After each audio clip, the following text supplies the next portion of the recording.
Well, welcome everyone.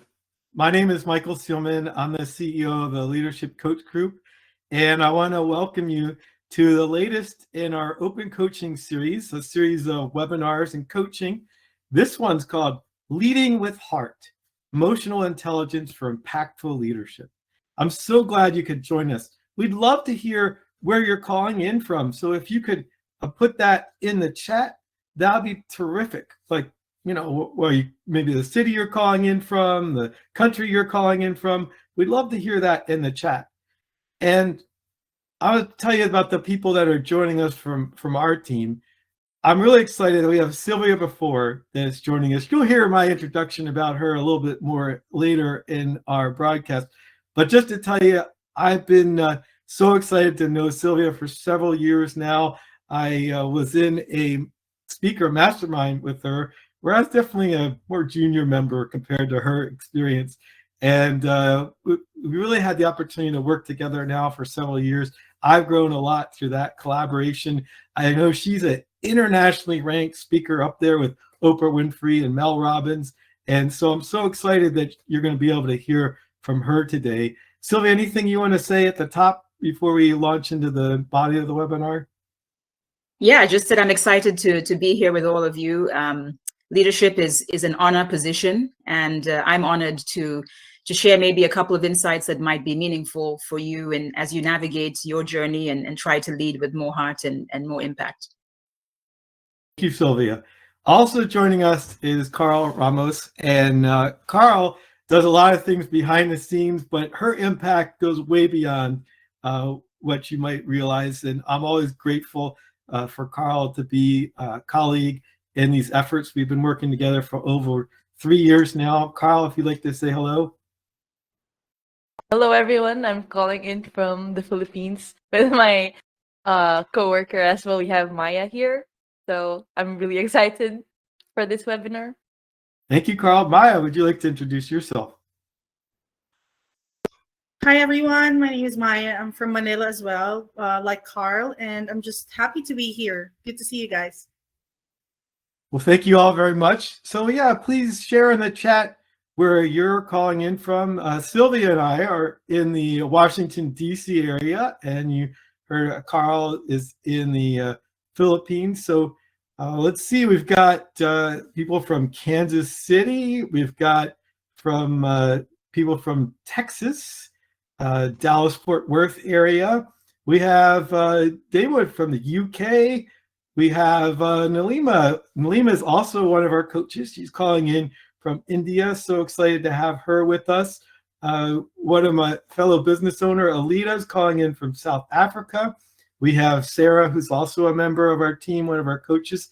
She's calling in from the Washington, D.C. metro area as well. Joe from Gaithersburg, Maryland, right nearby where I live. Welcome, Joe. And we have Charles coming in from Tampa, Florida, and Olga from Washington, D.C. Olga, great to have you join us as well.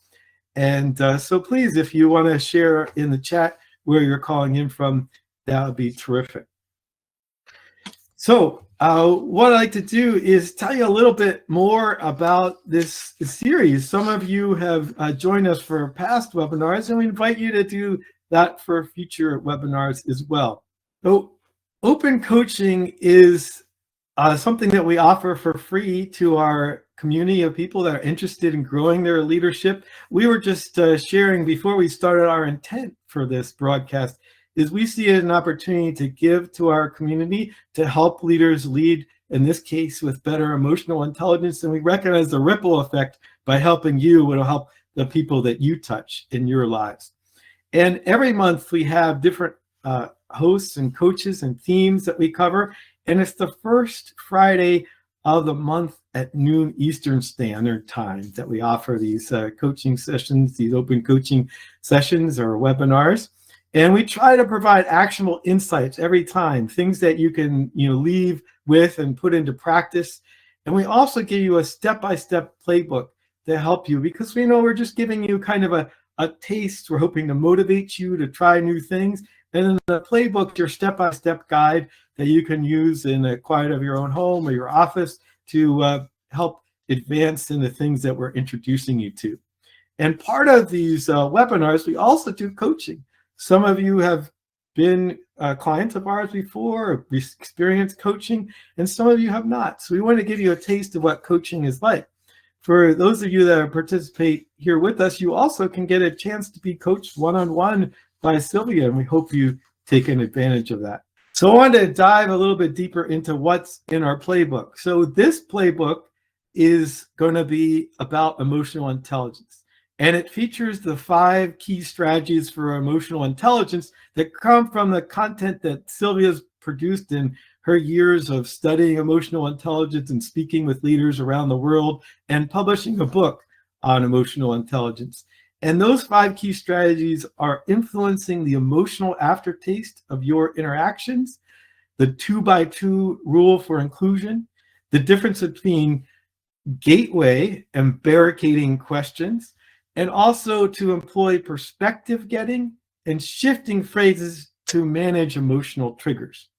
Now, all 5 of these key strategies are available in the playbook.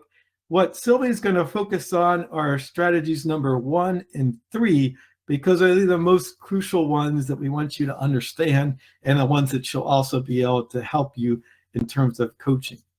Our playbook also includes practical tools and techniques to get deeper dive into these strategies, and it includes engaging reflection questions and hands-on activities to apply these strategies.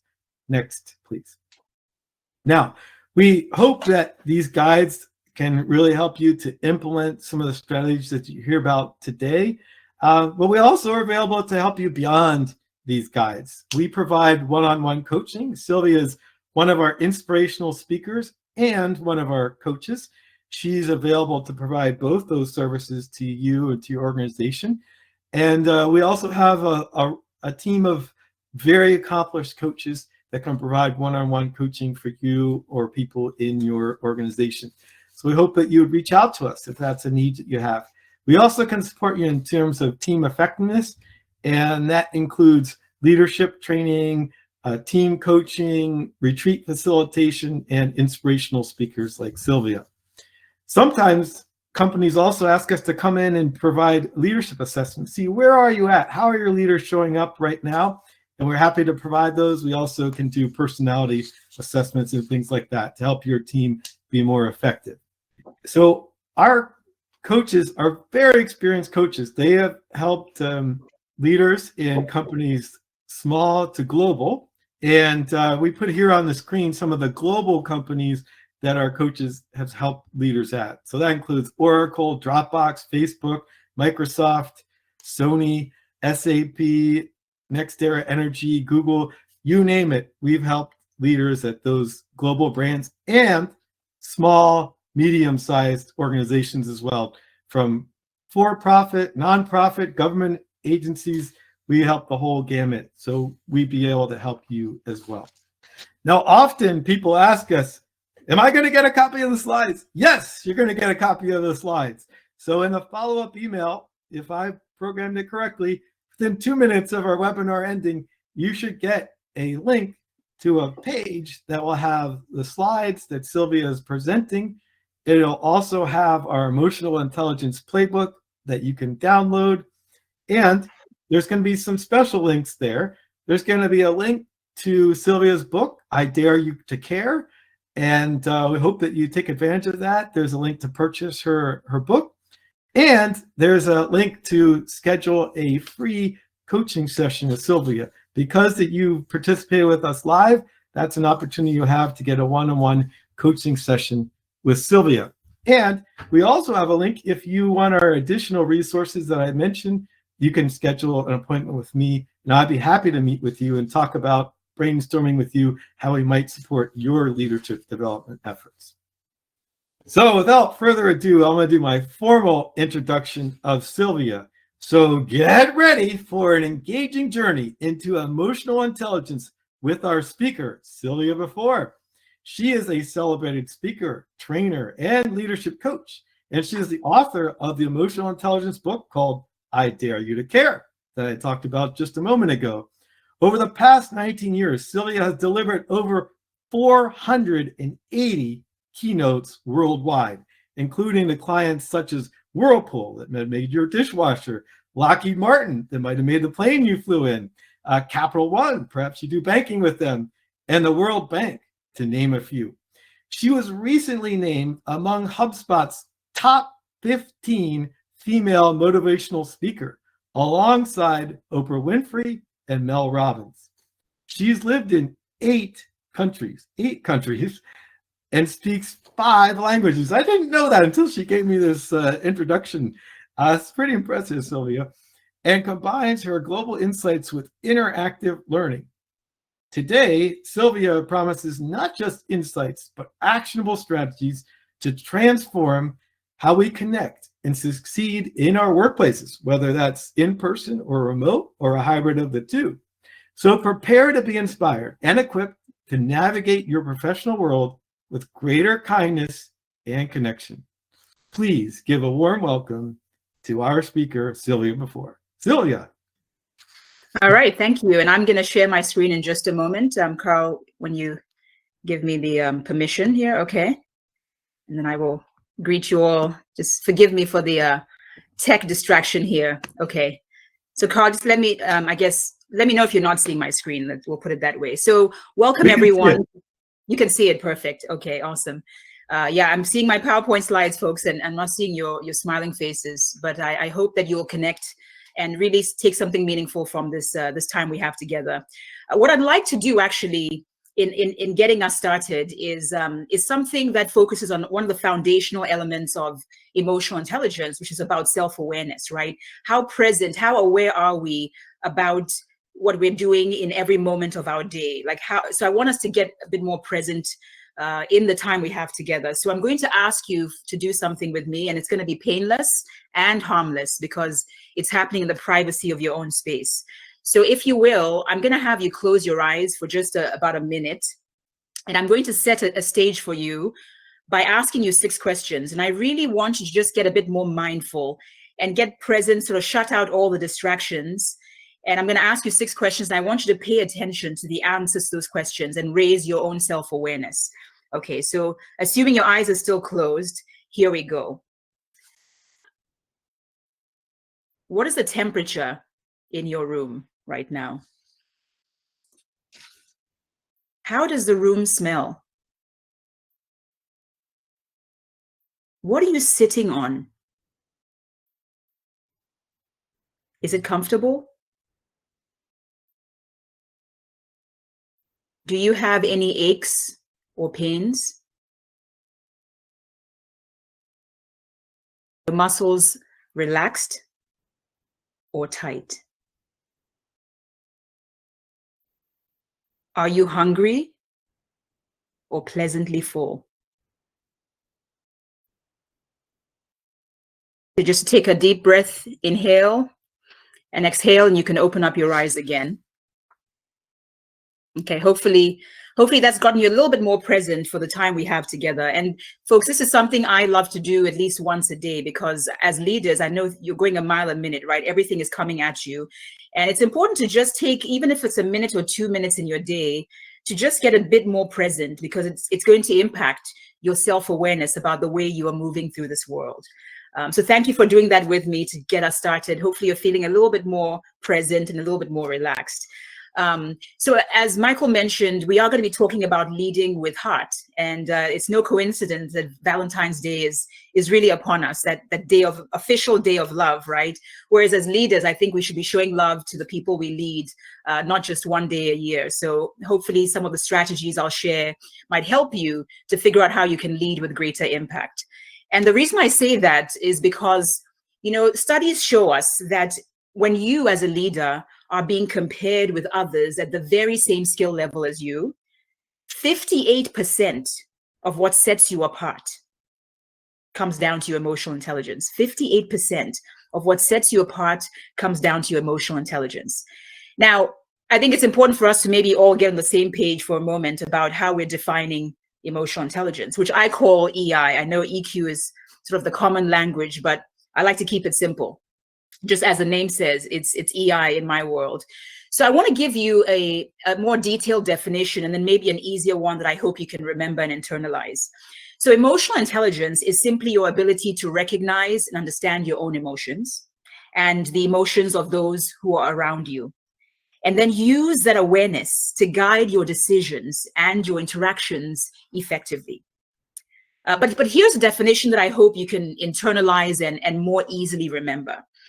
Emotional intelligence is simply your ability to interact effectively with other humans.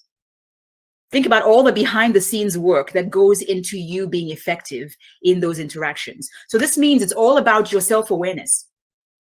As a leader, how aware are you about the way that you are moving through your days? How aware are you of that? It's also about your emotional regulation. How well do you use your emotions to work for you and not against you, especially in challenging or triggering moments? And it's also about your impact. How much do you care about the way people experience you and your leadership? You know, in fact, the comedian, what's his name? I think he's now become a philosopher, Jim Carrey. Some of you might know him, those of you who are based in the US especially. So I think Jim Carrey had it right when he said, the effect you have on others is the most valuable currency there is. I mean, think about that for a second. As a leader, the effect you have on others is the most valuable currency there is. And if it's a good effect, I think you'll agree with me that it buys you quite a lot, doesn't it? Absolutely. But it's important to also think about what emotional intelligence is not, because there are a lot of myths out there. And one of them for sure is that, you know, EI is not about avoiding conflict. In fact, I often say that emotional intelligence is the skill set that arms us with the tools we need to have those difficult conversations we often avoid because we don't want to deal with conflict. It's also not about being nice. You know, I'm often told by leaders I work with that, you know, Sylvia, I don't want to show too much empathy, because empathy is a part of emotional intelligence. They say, if I show too much empathy towards my team, that might show weakness, or they may take advantage of my niceness. And I beg to differ, because I think, once again, EI is the skill set that arms us with what we need to navigate those not so nice moments in ways that still leave people feeling valued and respected, right? Think about the difficult performance evaluations, right? The bad news you've got to deliver, the layoffs. Emotional intelligence is actually what arms us with the skill to have that difficult conversation and still leave people with their humanity. It's also not about manipulation. You know, empathy comes in three parts. And the most foundational part of empathy is called cognitive empathy. Simply says, hey, I see where you're coming from, right? I understand, I get you, I get where you're coming from. And I have found that narcissistic leaders use cognitive empathy only so they can manipulate the outcome, right? Because if they know where you're coming from and understand your position, they can use it against you. And that is not emotional intelligence. It's also not a soft skill. I'm sure you maybe even have been guilty of using the term soft skill. And I hope I can challenge you here for a moment, because, you know, there's nothing soft about using emotional intelligence. I'll tell you that it's, you know, empathizing with people you don't understand or don't agree with. That's a hard skill. Managing your emotions in those really testy, triggering moments when you just rather fly off the handle, that's hard. And so emotional intelligence, in my eyes, is a fundamental human skill without which your leadership effectiveness is kind of capped. And that's important to think about. So as Michael had mentioned in the beginning, we're going to be giving you a playbook. And this playbook is really detailed with all of the 5 EI strategies I'm going to be just touching on real quick here from my Dare to Care framework. So these 5 strategies are actually designed to help you answer 5 questions as you're scaling up your leadership impact and really trying to lead with heart. So it's going to answer the question of, hey, how do I influence others? Since leadership is all about influence, how do I create belonging in my team so people aren't just clocking in and clocking out and that's their focus? How do I navigate uncertainty and change? Because we live in a world filled with uncertainty and change, don't we? Also, it's going to help you answer the question of, hey, how do I connect more empathically, especially with people on my team I may not understand or don't always agree with? And finally, It's going to help you think about the question of how can I manage my emotions more productively? Because those we lead are always watching our emotional reactions to testy situations. So the 5 strategies that Michael touched on briefly are: embracing empathic communication is a strategy that helps you influence others better. Leveraging what I call the 2x2 rule of inclusion is a strategy to help you in your meetings create more of a sense of belonging within your teams. Asking more gateway questions is vital if you're going to navigate uncertainty and change for yourself and those you lead in more productive ways. Employing what we call the perspective getting versus perspective taking is the way to really connect empathically. And finally, adopting what I call shifting phrases is a really powerful strategy and tool to help you manage your emotions more productively. And as Michael mentioned, I want to highlight 2 strategies in the time we have, because they can be a little bit tricky sometimes to navigate. So I want to bring special spotlight and attention to them. But all of these will be in the playbook in depth, including the things you hear me say in this moment. So we're going to look at number 1 and 3. So empathic communication and gateway questions. So with the first one, it has to do with an influence. You know, if you think about it as a leader, all of what you do is about influence, isn't it? It's about inspiring people, rallying them towards your mission, right? Helping you execute on your goals and your mission in the most effective ways possible. And so the way you communicate your ideas, your concerns, your perspectives matters. So, you know, a couple of years ago, I had the opportunity to coach a director of sales, a regional director of sales. And the reason I was hired to come in and work with him was because in his 360 feedback survey results, one of the things that was uncovered was that some people found him to be generally dismissive and unappreciative of their efforts. And because you're working together virtually, I wanted to understand how people truly experienced him. Like, how did he earn that reputation? And so I asked him to share a few stories with me. You know, give me an idea of interactions you've had in the workplace that didn't always go the way you expected they would. And one story stood out. So this leader said, you know, I was in a weekly sales meeting with my team, and we had closed out on a relatively strong month. And what he said is he wanted to recognize the top performers, right? And also reinforce some expectations. So in the sales meeting, among the things he says, you know, kudos to the 6 of you that hit it out the park. This is the level we need. The rest of you can do better. So let's step it up for next month. And as he was explaining that this is the conversation he had with his team, I stopped him and I said, let's go back for just a moment. And I said, you know, I'd like to find out, how did you want your team to, especially those who didn't necessarily excel at the level you hoped, how did you want your team to feel by the time they were done with this weekly sales meeting? And he thought for a moment and he said, feel. Well, how do I want them to feel? Well, I mean, I guess I want them to feel motivated and inspired to do their best next time. And so I said to him, I said, based on the conversation you had with them, in truth, what are the chances that your team would have left that sales meeting feeling inspired and energized to excel? And you could see he was thinking, you'd almost hear a pin drop, and he was reflecting on that conversation. And then he realized that maybe his word choice had created an unintentional negative impact.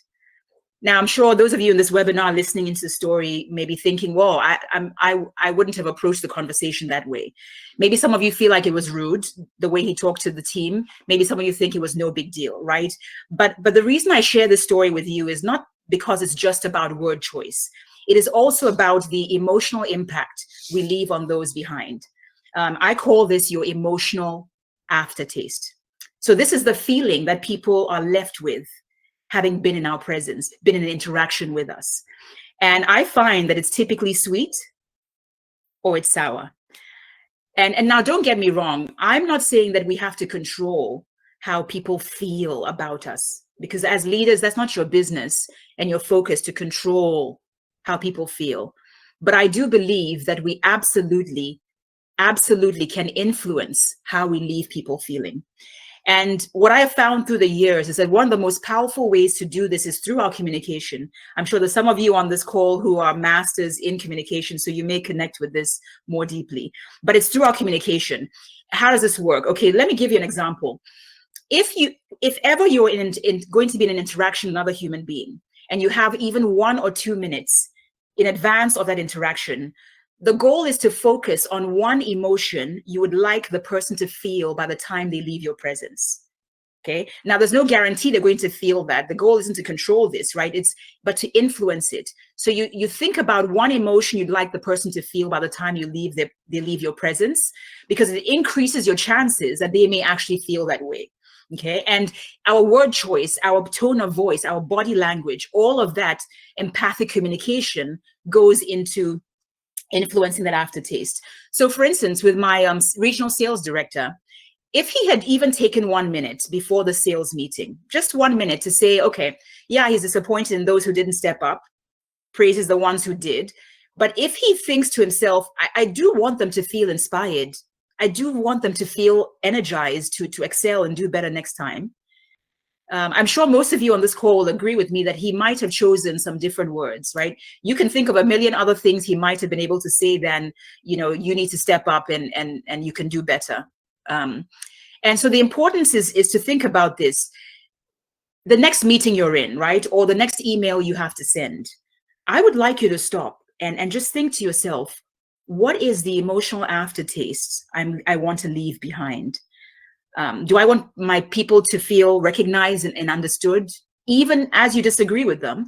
Or do I want them leaving away with some sort of ill feeling? Because as leaders, it absolutely is within our power to influence the emotional aftertaste of our interactions, which is what helps us to lead with heart in greater ways. The second EI strategy, and we're going to come back in the open coaching session on one of these strategies, but the second one I want to touch on here is the idea of navigating challenges and uncertainty. As leaders, you are having to deal with things coming at you a mile a minute, aren't you?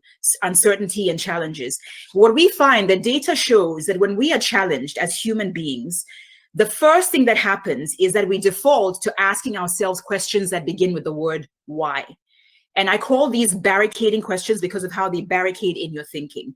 So, why is this happening? And these kinds of questions are legitimate, but they're just not empowering. And so what I want to invite you to think about for yourself and your teams is that when you're faced with uncertainty or challenges or difficulty, start to reframe the questions you're asking yourself by default and look at asking more gateway questions, which are questions that begin with the word how or what. And I use the term gateway because I think about how these questions open up the gates to forward thinking. So I'll give you 3 examples here, and then we'll jump right into the live coaching session. Okay, here we go. So maybe you're the leader on this call who's thinking sometimes, why don't people speak up in meetings? Maybe your team tends to be pretty quiet, or you have 1 or 2 people who are the most vocal in every meeting. It's legitimate to think, why don't people speak up in meetings? But you might agree with me, it's pretty unproductive. It's much more powerful to reframe that to say, hey, how can I make my meetings more inviting for everyone to contribute? Okay, here's another example. Maybe you're the leader who's thinking, why are we changing things? Why can't we just keep the systems we had, change? And yet we know that change is the only thing that remains constant. So that's unproductive to say, why are we changing things? It's much more empowering to be the leader who's saying, hey, how can this change make us better, more adaptable and better prepared for the future? Really critical to think about the reframe. And the final example I'm going to share here is, if you're the leader who might think from time to time, gosh, man, why is change always such a struggle with my team? It takes so much to just navigate them through a simple change. If that's the way you might feel from time to time, it's much more empowering to develop a strategy of asking more gateway questions.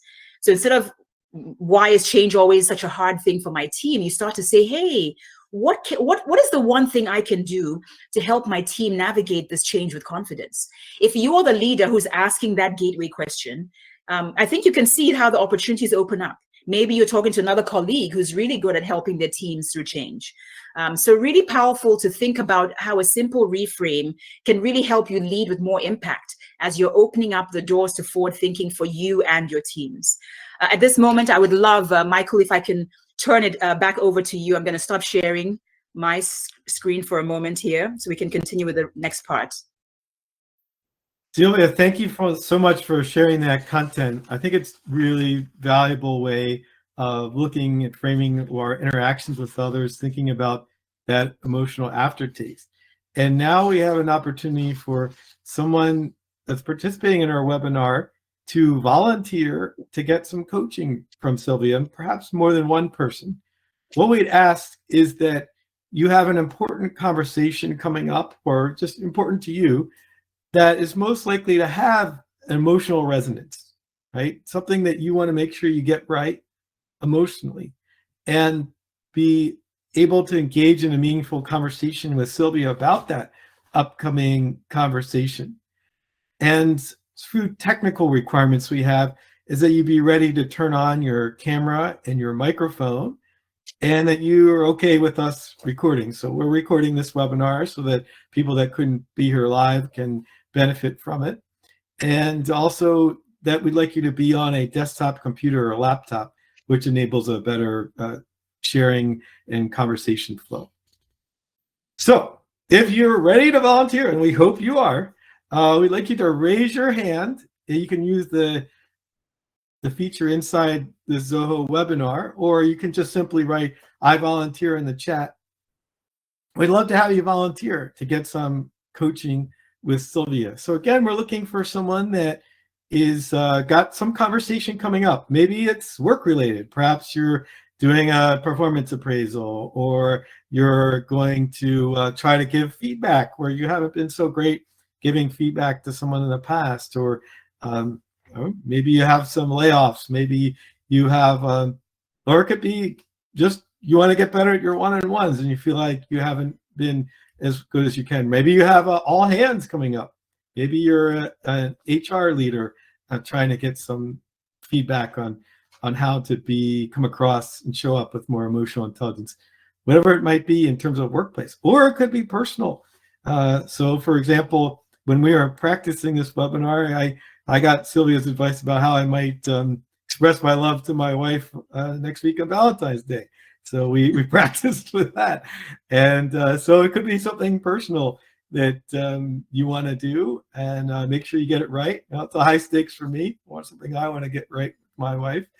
And, this saying, happy wife, happy life. So could be something personal that you'd want to get right in terms of having a positive emotional resonance. So we just encourage you to put in the chat that you'd like to volunteer. And I tell you, Sylvia's very gentle. She'll help you through it.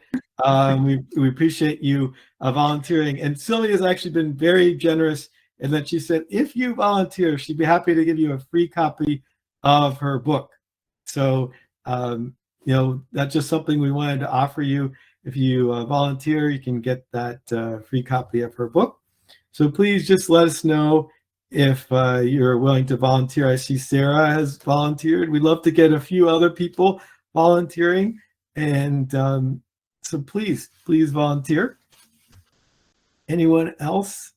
As Michael said, I promise not to bite any heads off, and it's supposed to be a pretty harmless exercise, but an opportunity to help us reflect on a future conversation and how we can navigate it in a way that gives us the best outcome, right? Like you're going for the best reaction, the best outcome that you desire, and maybe there's a tweak of words, a tweak of language that could help you make that even more impactful. So that's really what the crux of this exercise is about. It's nothing. I'm not asking you to reflect on past transgressions or conversations you had that didn't go as you hoped they would, like my client, but more so let's look at the future, right? How can we make that communication even more impactful? Okay, we're getting a few people volunteering. Let me also offer, Sylvia, if you're okay with that, if people have trouble thinking about a future conversation, if you want to reflect on a past conversation, you're like the client that Sylvia talked about, the sales leader, there's a past conversation you had and you want to kind of do an after action review and think about how that could have been done differently. That's terrific as well. So let's see. It looks Allison like and Alita, I think we could. Okay, Allison and Alita. Maybe Sarah, if we have time. give Allison an opportunity. So Allison, if you could be prepared to come on camera, that would be great. And make sure in an environment where you'll be able to hear and be heard. So we're going to have Allison, invite her to come on camera now. So just be prepared, Allison, to think about that either future conversation or past conversation, and you'll be joining us on camera, and then I'll pass it over to Sylvia. Now, if also we might have time for someone else, so keep in mind if you'd like to volunteer as well after Allison, we'd welcome that as well. So Allison should be coming on. Just takes a moment for the transitions just to make sure her camera's working, our audio is working, and our software helps her through that process. And then here she comes now. Allison, thank you so much for volunteering. I'm going to turn it over to Sylvia and you to continue the conversation.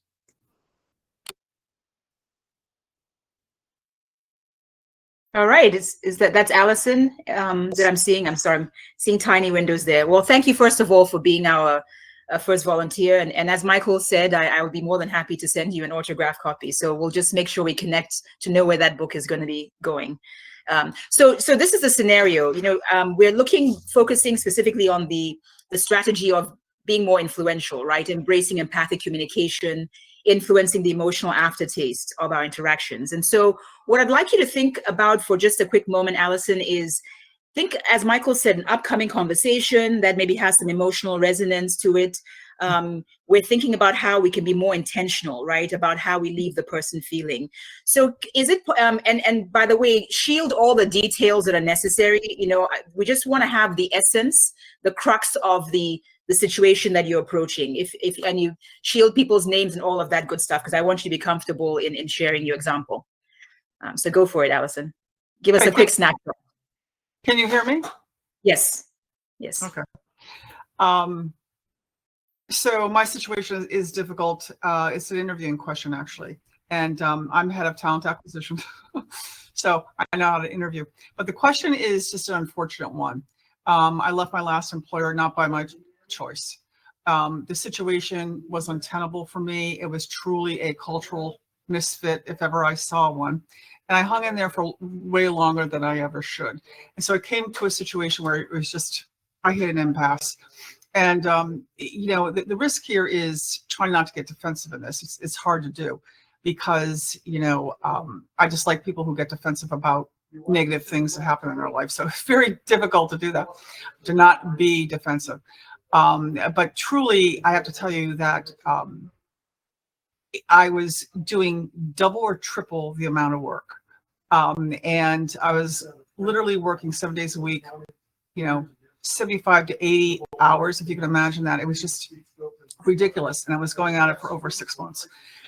So it was going to reach a head one way or another, whether I was just going to collapse, drop dead, or, and I was actively looking for a full-time job whenever I could just to get out of the situation. Interesting, though, when I left, they immediately, took my job and broke it up to 3 parts and hired 3 brand new people. Wow, what a surprise. And so and I think one of the things in looking back, I don't think there really was anything I could do differently, other than, I was, for the first time probably ever, I stood up for myself, very, very much so, more than I ever thought I could. Because I usually will be more passive aggressive about standing up for myself. I can stand up for my people far more better than I can certainly stand up for myself. So it was just an interesting situation that I took myself through. And I thought I was pretty firm, articulate. I write well. And the funny thing is, I think that was helped. But at the end of the day, it's like, we're going to shut it down. Anyway. The question I have is, what is the best way to frame that inevitable question that you're going to get when you're in an interview, when they ask you, why did you leave your last job? Or what was the reason why you left your last job? And it's like, how do you get around that one? If you even do. Because I think if you're a mature person listening to the answer, you could understand, because you probably have life experiences that can relate to that. I certainly, as an interviewer, get it, more so than than probably other people that are less experienced in life so far. But I absolutely believe that I'm going to be running into a younger generation that just won't have any understanding and will immediately cancel you right out, or even have a hiring manager that does the same thing. So very, very difficult question to be asked, and more difficult, obviously, is the answer. So that's what I'm looking for. Okay, well, thank you for that background scenario and the insight, Allison. And as you were speaking, and I was thinking through this. At the end of the day, especially since we're still focusing on this emotional aftertaste and influencing others and the decisions they make, my first thought is, if you get very present with one emotion you would like the interviewer to feel, as a result of the conversation you're going to have with them in this interview, if it's a feeling of, I want them to feel empathy, right? Let's just say you say, I want this interviewer to feel empathy. Then that, sort of backtracking from that, you think to yourself, well, what is the kind of communication I can have with them? What are the choice of words I can use that give the greatest chance for them to empathize with me? So I'm just sort of off the top of my head, I'm thinking this might result in you almost pulling them into, you think about it, as every human being, we want to feel like we're valued and we're not overrun and not running a mile a minute, that we're there to do the very best we can for the people we've been hired to serve. And so one of the things I realized, that I was in an environment that had diminished my ability to truly bring my full self to, you know what I mean? I feel like, I see you sort of nodding, so maybe you can help me sort of, this is what we do in a coaching session. It would be maybe a little less directive on my part and me more asking you questions. But my thought is around, if you think about the emotion you want them to feel, and if that emotion is empathy, I want them to care in some way about what I had also experienced. That connection is what allows them to overlook being petty, right? And thinking that you are being too demanding or whatever the case is. But Right. if you'd share some final thoughts with me. Good, thank you. Okay. That's Okay. something to think of. Okay. About, for sure. Awesome. Well, thank you again for being our first guinea pig. And I will connect with Michael and Carl so we can get you a copy of that as well. Thank you for being the first volunteer. Always very grateful. Okay. Michael, who would you like us to chat with next? We had a few other volunteers. It looks like Sandra had raised her hand, but she may not be on a desktop, so we're not able to bring her into the conversation. But perhaps. But Alita, is Alita? I see her. Alita Van Zyl, is that? Yes, we can bring Alita in. So Alita, if you can be ready to come on camera and audio, we'll bring you up. And again, Allison, we want to thank you very much for volunteering. And if you could leave in the, you can send us an email at michael@leadershipcoachgroup.com with your address that you'd like us to send that book. That would be terrific. Hi, Alita. Can you hear us? Okay. I hear you. Yeah. Can you hear me? Awesome. Yes. Now, are you from South Africa? I'm hearing a bit of an accent. Yeah. Okay. Yeah, I lived in worry. the southern region for many years. Where? Well, Botswana for 6 years, Lesotho for 3.5, and Zimbabwe for 4 years. So, Oh, yeah. wow. Yeah. Yeah. I lived in Bloemfontein, which is just down the drag from Lesotho for 5 years. I used to shop in Bloemfontein in the 1980s. How cool is that? There we go. Okay. Yeah. Yeah. Well, thank you for volunteering, Alita. And am I pronouncing your name okay, Alita? Yep. You're right. Okay. So have at it. Okay. I have a fairly difficult conversation with a client of mine, which is coming up on Monday. She there are two things. She wants me to change her husband. Obviously, I can't do.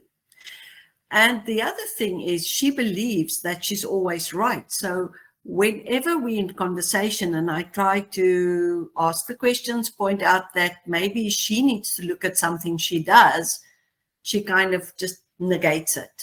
So how do I get her to feel that she can benefit from listening rather than thinking that she's always right? Yeah, that's a great question. And I have a question for you, a clarifying question, Lita. So this client who always feels like she's right, does she have a desire to be heard by her husband? Is that a thing she cares about, getting through? I think so, yeah. There's possibly, they think very differently. He's very entrepreneurial and she's very, you know, we can't change, we can't do anything.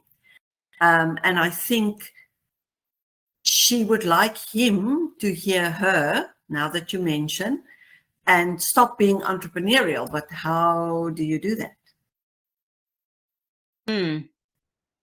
You know, my instinct is almost to, Alita, for you to share maybe a little bit about this concept of influencing the emotional aftertaste with her, kind of taking some of the learnings, you know, to her to say, you know, one of the tools that I think will be useful is, you know, figuring out what are your objectives. You want your husband to stop doing this, to stop doing that.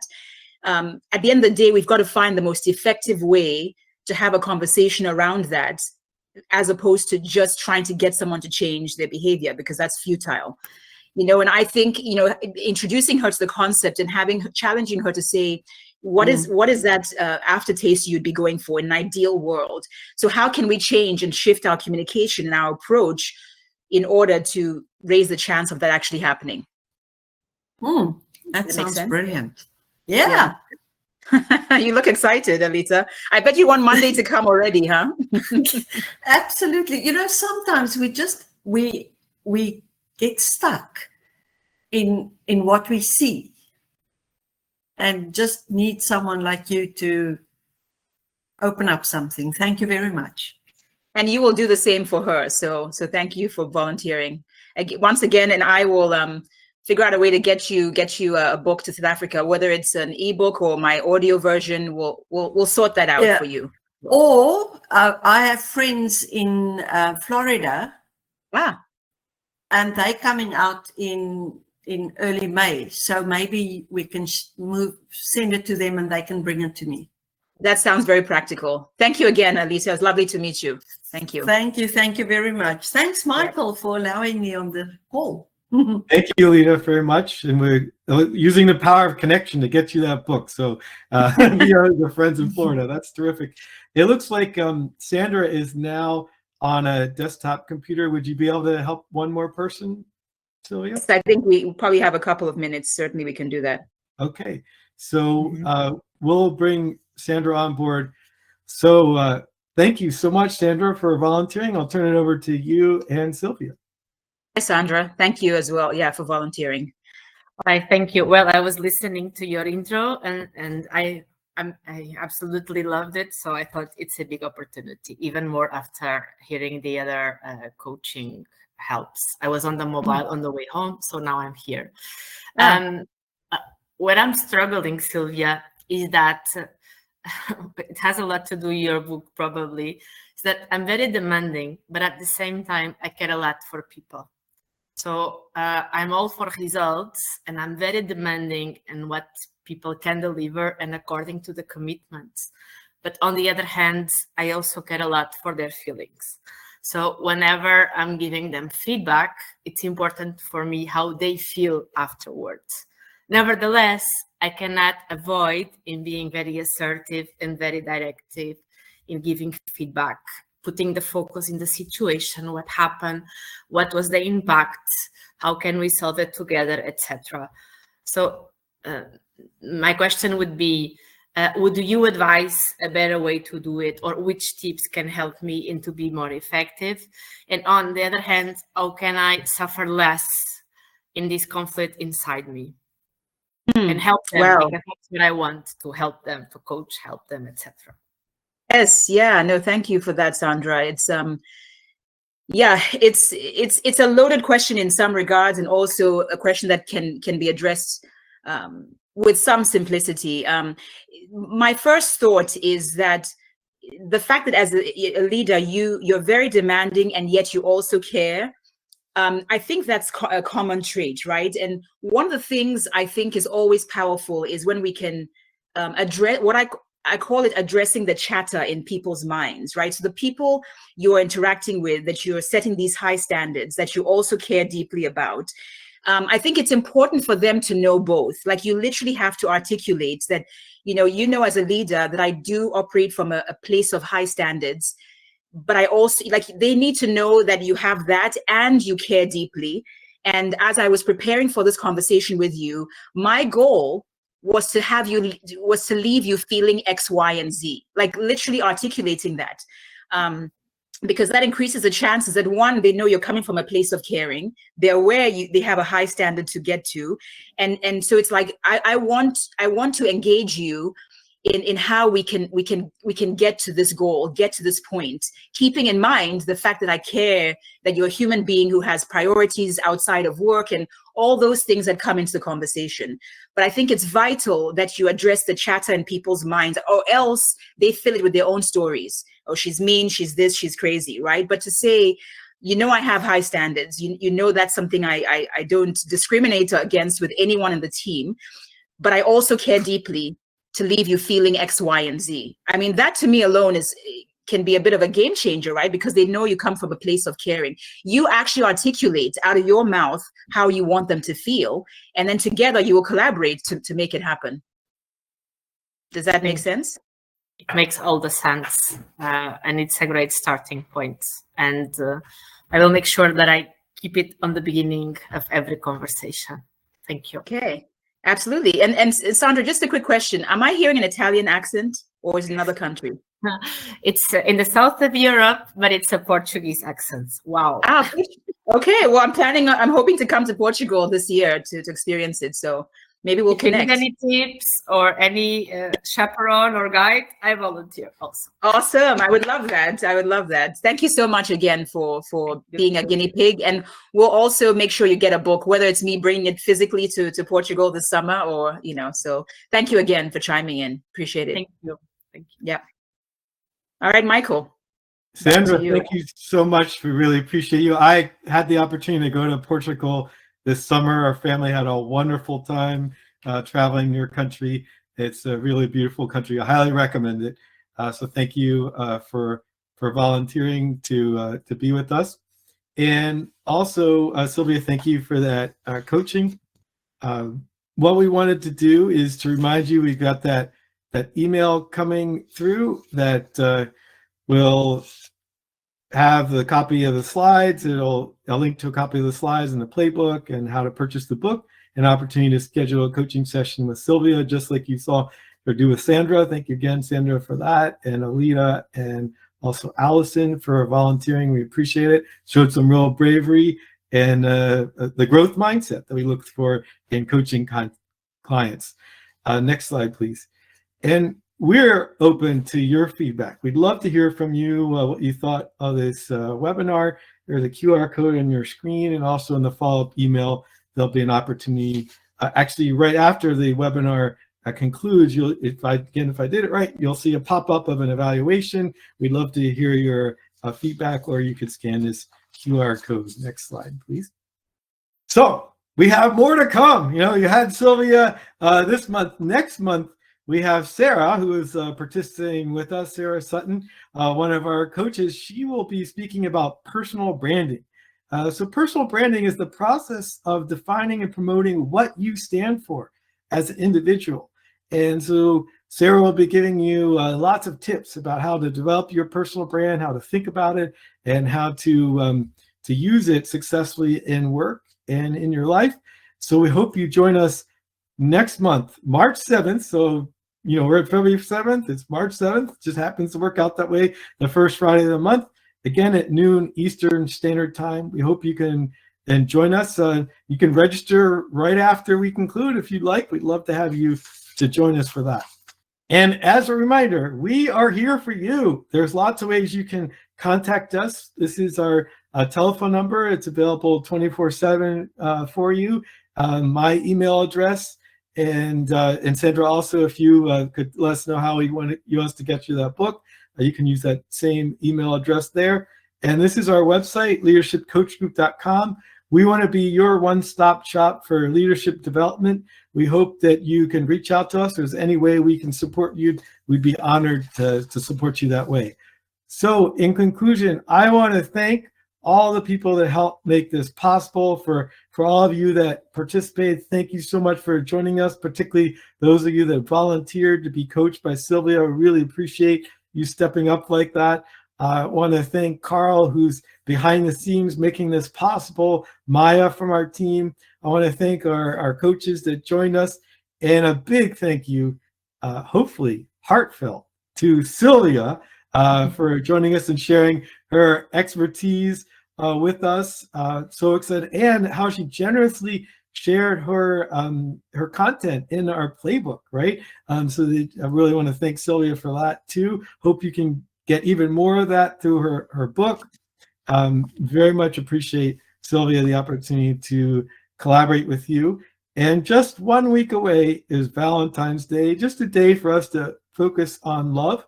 So I hope you take what you learned today from Sylvia and you apply that in your life, so you can get the benefits of that, so the people around you can get the benefits of you being a more emotionally intelligent, effective leader. I hope you put that into practice. As coaches, that's something we always look for, not just to understand it intellectually, but put into practice. So what I'd suggest is take what you learned from Sylvia, what you heard from her today, what you get in the guide, and commit to applying something in your life.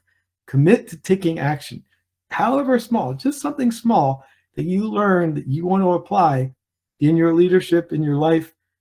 We recommend move into action. That's something we're always looking for as coaches. So again, thank you all for joining us. Thank you, Sylvia, our volunteers, and everyone that participated, and all those that will watch this recording. We really appreciate it. Please let us know if there's anything we can do to be of service to you. I'm Michael Selman, the Leadership Coach Group. Thank you. Bye-bye. Bye.